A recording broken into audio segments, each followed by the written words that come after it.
Ahoy. Here we go. I'm trying to get the right lighting here, kids. Hey, that's good. It's April 9th, 2017. It's actually Palm Sunday. Hosanna in the highest. Let's just acknowledge this day of JC riding on back in to Jerusalem to face his fate. This is the beginning of Holy Week for some of us. It's one of the few years where the Orthodox and the Christian land on the same day. Orthodox Christian and Christian land on the same day. Next Sunday is Easter.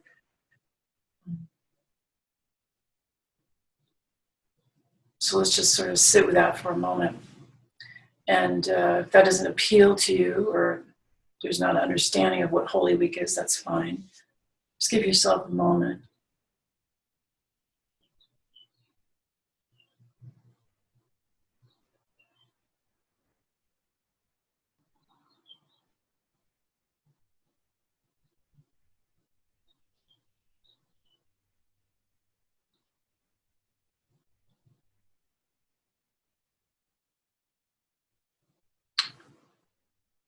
Let me just address a couple things. I'm doing this here because sometimes people don't read the full flash that I'm going to send out in a few minutes after I'm done with this. Next week, I have one slot available at 11 a.m. Friday the 14th via Zoom, or if you find yourself in the desert. The next week, I come in to San Francisco on Easter, and I'm there all week. Right now, I'm booked solid. The good doctor and I, Ruben, are teaching a class on death on Tuesday evening from 6:30 to 9:30. This should be electric. We're going in, crew members, perfect week, right?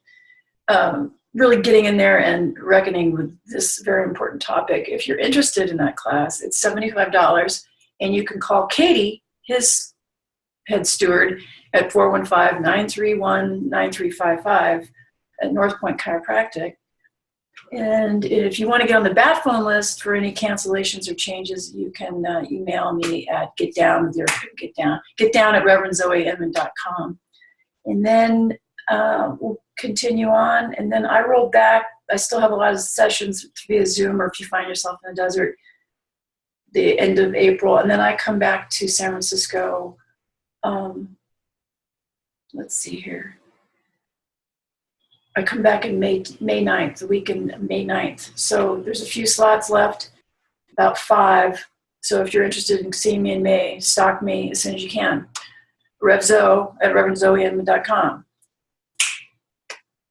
The webinars are on fire. I just did one yesterday on the nature of mind, its uses and misuses. So I'm just going to take a little thread of that to show you kind of what we're studying in the webinars. It's not a consistent thing, but just, the content, if you will. So let's go back to last week. Freedom and bondage was the overriding sort of topic, right? This is very important because this is very connected to the mind. I'd be interested to hear what you found out about where you were in bondage, where you found out you were in bondage, and how you perhaps found out you were considering those things taking you to freedom, but found out au contraire. So the mind is a very big part of this. And I'm referring to Swami Prabhavananda here. He wrote this essay back in, I believe, the 60s. He was my dad's guru, and that lineage I come from. I'll just read a little teeny bit as an introduction. The mind, this is Shankara, who was an ancient Indian philosopher from 1300 years ago. The mind of the experiencer creates all the objects which he experiences while in the waking or dreaming state. The mind deludes him. It binds him with the bonds of the body, the sense organs, and the life breath. It makes him wander endlessly among the fruits of actions it has caused. In other words, this is the old, in self-help, you create your reality, right? But people don't really quite understand how that works, right? So as a spiritual practitioner, the idea is that you have strong practices that you're doing to help you scientifically see where you're going towards truth and where you're going towards untruth. And understanding how the mind works is part of the result of having a consistent meditation practice. Like, that's not running, that's not dancing. You're sitting and you're meditating and reflecting, not to be soothed. I think that's where there's some people get confused. Like, you can go in meditation to be soothed, but it's actually really important to be shown, right? So that's what I was reflecting on in my meditation this morning before I spoke with you, is cultivating a meditation practice where you don't want to be soothed, where you want to be shown. Show me where I'm attached. Show me places where I'm in bondage. Like, really. And then also, as the mind reveals more of its struggle, more of its distortions to you in that space, you'll understand how having a strong practice is so important. And you can't do that with a group of people. Yes, you can, Revzo. Yes, I understand there's sanghas and all this stuff, and that's really cool. And retreats, I know it's important to have that support, but when push comes to shove, it's a very personal, alone thing, because ultimately that's where you are. Like, what I see people struggling with, and this is connected to freedom and bondage, is thinking anywhere where we think we need something outside of ourselves to feel ourselves is dangerous, right? And that's what we're all healing from. And it's the same thing in feeling like you need a community in order to grow spiritually. And that's just not the truth. You've got to make this relationship the priority before anything else, kids. Because I see people becoming then dependent on a sangha or on a community, and there's so much talk around that being more important. And it, from this practice, this is a fierce mystical practice. Mysticism means direct relationship to God with no conduit, which is why you need to have a relationship. You've got to want to have a relationship with aloneness. The only reason people are lonely is because they don't have a relationship with aloneness, because they're not willing to sit and cultivate it. And that's really important. Like, that is what is going to support you in this practice and support you in your life as things change and rattle and roll. Like Ruben and I are going to talk about next week, death and taxes, baby, is certainty. So if that's a certainty, well, then better get down with what's happening and wake up, right? Because whatever's not reconciled is going to come back. You're going to have to come back and do it again and again, which is not a problem.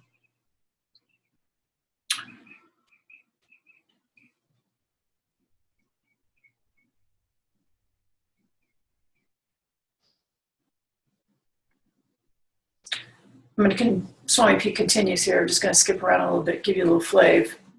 This point of controlling or emptying the mind has been much misunderstood in the West. Many people think that they should make their minds blank in meditation, that they should become unconscious. But every day we become unconscious in deep sleep, yet we do not realize the Atman, which is in the soul, for the sake of time. It's the Vedanta word. It's a little bit more different, but we'll go with that. We must free the mind from all contents of consciousness without becoming unconscious. Then we become aware of the contentless pure consciousness, which is the same as Atman or God. How is this to be done? How is the mind to be controlled? Every spiritual aspirant faces this problem. Then he quotes Sri Krishna from the Gita. Restless man's mind is so strongly shaken in the grip of the senses, gross and grown hard with stubborn desire for what is worldly. How shall he tame it? Truly, I think the wind is no wilder. Sri Krishna answers his disciple, yes, Arjuna, the mind is restless, no doubt, and hard to subdue, but it can be brought under control by constant practice and by the exercise of dispassion. I'm going to go down because Swami P addresses a lot of why people struggle and what I'm dealing with my students here. People think of terms like control of the mind and spiritual discipline and exercise of dispassion as austere and forbidding. They do not realize what joy and freedom there is in spiritual life. If we even make a small attempt to keep our minds in God, we will get a taste of blissful presence. What is dispassion? There's a word in Sanskrit, it's neti, neti, not this, which it's like even as you're exercising your sense enjoyments, you're working with things that you're attached to, because these are all the keys into freedom. You have to work with the attachments, right? That's the idea of this freedom bondage. Neti is like, I know I'm doing this. I'm willingly engaging in this activity or something, and not this. This is not the end game, right? Not this is a way to wake up, right? That this is not it. Like this loving relationship, this night out, this, exercise, like neti. It's like, it's a way to snap yourself out of it.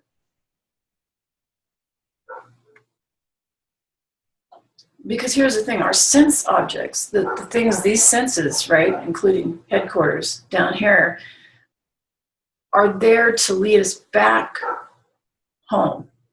But what happens is we get distracted and asleep going out here, you see.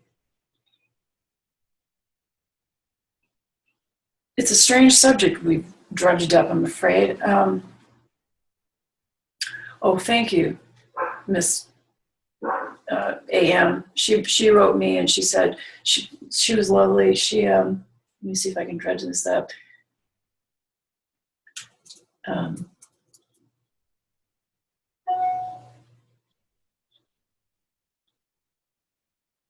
Yes. She wrote, in today's salutation, you say, you're walking the path when things are getting lighter in your life. If they're getting heavier, you're not really practicing, or you're attached to something you can't see. She was quoting me. I don't feel like anything has lightened in the last 3 to 4 years. In fact, they feel significantly heavier. How do I know if it's that I'm not really practicing or I'm still attached to something? Fantastic, right? I wrote her back, thank you for reaching out, her name. Yes, I didn't address it head on. There is a time as we wake up that the deconstruction hurts. And what I guess when musing on, that's her personal thing. Let's see if there's anything here that's pertinent. Yes, I went into her own personal struggle with the paradox. This is where it gets heavy, is that people think that pain and light can't coexist. Right there. Ergo, I say to her, look to your judgments around these two cousins and how you perhaps don't let them coexist, right?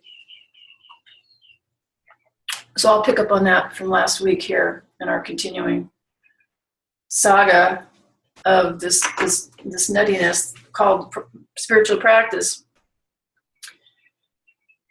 The idea there, and when I said that last week, it wasn't like, people get caught in like I'm doing it wrong or I'm not doing it. And the point is, that's just the situation. There are times when you fall off, you're not practicing. You fall off, you're not practicing. You don't understand a concept. This is an experiment. These are all normal. Spiritual practice is an experiment. It's an experience. So, this is where the ego wants to jump in and assume that it's doing something. It wants to achieve or know that it's doing right or wrong, which is normal. But that is where meditation can help you, where you can go and cut the sheaf off the wheat, if you will, or find out what's happening. You go in there and show me why it's still heavy. Where am I not practicing? Where can I double up my practice? Like meditation is where you can do all that, or prayer. We'll do that some other time. So either you're not practicing, and again, not punitive, guys. It's where can you do more practice? Like, where do you turn the light off? Where do you choose to turn the light off? Because everything in your life is here to assist you in this practice. And I think sometimes people don't get that or fully understand that or accept it, and that's fine. You do it in your own time. Not understanding a concept, that's pretty clear. Third thing is being attached to something, which segues into Bondage. Like, are you holding on to something, a concept, a belief, a habit that's creating the heaviness? Which is why I mentioned not letting pain and light coexist. They're not in conflict at all. What I see, why people struggle with the heaviness and why they don't quite understand when I say you're light, you should be lightening up as you travail this path, doesn't mean that there's not pain, but your relationship with it is what is different. You see, it doesn't take you to the mat. You understand it as a necessity and you open your heart to it. See, I think this is really important, kids. Really important on Holy Week, right? Here, JC entered Jerusalem and he's marching to his fate, to his what he is here to do. To then go to the crucifixion. We got Good Friday, the reckoning, the crucifixion, the descent, the ascent, and the resurrection. That's not just a nice fable. It is our journey through the Christian eyes. But it's the same journey in the Gita. It's the same journey everyone has to go through. I know I'm blathering today, but this is important. I'm always happy to blab with you guys. Let's just stop there for a second.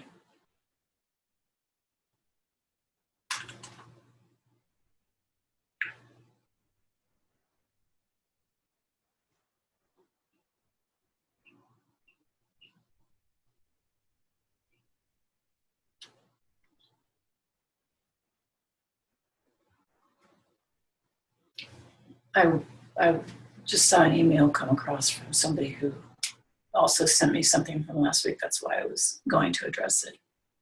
She just wrote back. So let me see if it's pertinent. I mean, it's pertinent to her, but let me see where it lands here. Yes, it does. So her struggle, I love it when people write. Her struggle was, I had a session with her prior to last week's talk on bondage and everything. What was great is her dark face was finally showing up in a way that she couldn't resist not seeing anymore, you know. And we had a rather candid lesson with each other. And I'm like, oh, you're facing your little petulant know-it-all, right? Which is why I see people struggle on this path too, which creates heaviness, right? Like they feel like they should know, right? So she was lovely. She was calling herself out. She says, I wrote the words down, I do not know. I gave her the practice of practicing saying I don't know when she doesn't know, to create humility and empowerment for herself. Anyway, she went on, however, these words I do not know confuse me as they seem to go against the cultivation of listening to my own inner knowing and keeps me in a state of vulnerability to what other people may think. I seem to be a little lost in how these words I do not know will serve me, especially in light of my master learning, being connected to leaving my own inner knowing over and over again. Super curious of your thoughts on this. Awesome. Wrote her back. Her name is paying attention to where you feel you should know and willingly admit you do not. Inside first, of course. Same thing, paying attention to where you do know and willing to admit you do, and then do what is in accordance with that. Big girl pants, I wrote. Because the bondage there is the need to know, or that you should have known. I have to hear that a lot, right? Rev, I can't believe I did that. I should have known better. Well, how come if you've never done it before? Like I said, this spiritual path is an experiment. You see, you have to be willing to experiment. You can't play it safe, right? That's the whole point. That's where her bondage was. And then she wrote back this morning, thanks, RZ. Yep, I get it now. A softening to my contraction for sure. And sweetness there. So that's the story. Let's see, so the lightening up comes from the engagement. It's not, things don't get lighter in the sense that you don't have no longer strategy or struggles, but the way you work with it is completely different.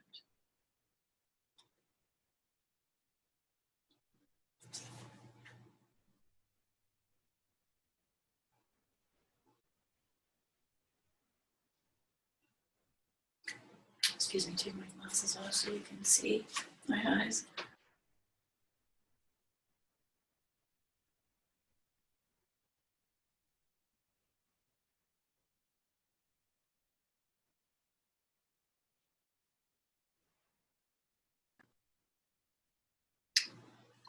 However you're struggling this week, may you be shown what you need to be shown. And may you be held and be willing to be held by the arms of God. I can feel it out there, guys.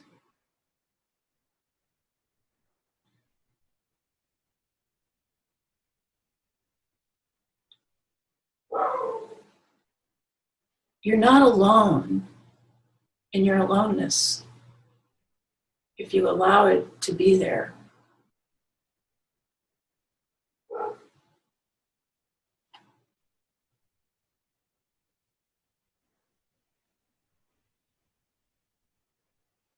Because only if you're willing to sit in the aloneness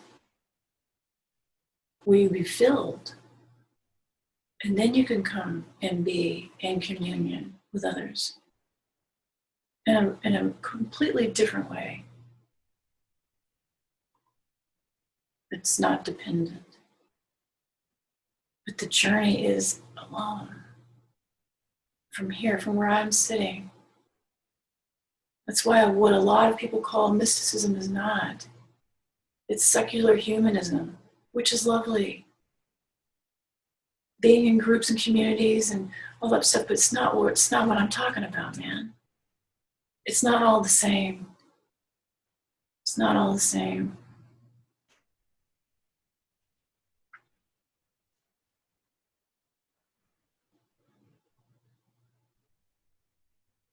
And it's there for you whenever you want it. I'm just thankful to be able to share some things with you. Thank you. Okay, I know it's a long one, but so what? It's Sunday. Here we go. Master Hafiz. This is to inspire. Laughter. What is laughter? What is laughter? It is God waking up. Oh, it is God waking up. It is the sun poking its sweet head out from behind a cloud. You've been caring too long, veiling your eyes and heart. It is light breaking ground for a great structure that is your real body called truth. It is happiness applauding itself and then taking flight to embrace everyone and everything in this world. Laughter is the pole star held in the sky by our beloved who eternally says, yes, dear ones, yes, come this way toward me and love. Come with your tender mouths moving and your beautiful tongues conducting songs, and with your movements, your magic movements of hands and feet and glands and cells, dancing. Know that to God's eye, all movement is a wondrous language and music, such exquisite wild music. Oh, what is laughter, Hafiz? Who is that precious love and laughter budding in our hearts? It is the glorious sound of a soul waking up.